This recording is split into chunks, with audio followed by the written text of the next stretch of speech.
I mean, when I was in that state, it felt like you said, with the people of the Cozy Reef sort of mirrored that buzz. I was felt like that buzz Mm. continuously, but it was emanating from the center of my head, which is odd. Oh.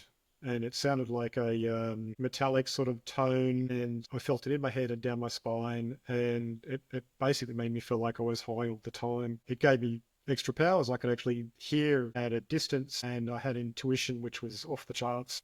And so there was little bonuses that went along with that, but the bonuses were outweighed by the terror it put me in often. And getting control of that terror actually helps to start push it out. And over time, I got it out of my system. It took about 3 months. And I And you didn't did know this that. yourself. Well, I did. Well, I could say myself, but to be honest, I actually had another spirit come along and said, "Look, we can see what's going on with you. We want to kick it out, and this is what's going to happen." And they recommended I moved out of that house I was in, moved to another house, and another spirit came along and said, "Okay, this is what we need to do," and took me on a practice that took about 3 months of work to get it out. And are you clairaudient? Yes.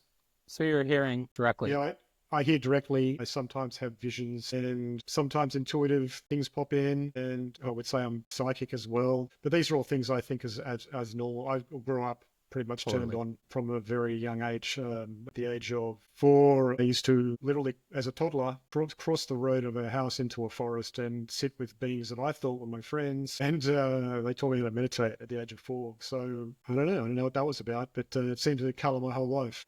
And did you tell people about those beings when you were Yeah, young? I did. They didn't believe me. No They one didn't believe believed it. me. Yeah, no, my parents were very normal sort of people.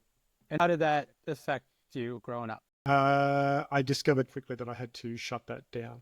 I had to not talk about a lot of this stuff because it would get you that 100-yard stare you talked about it. Yeah. And or that's different, and I know he's the weirdo. You know, Now, do you come from a family of experiencers?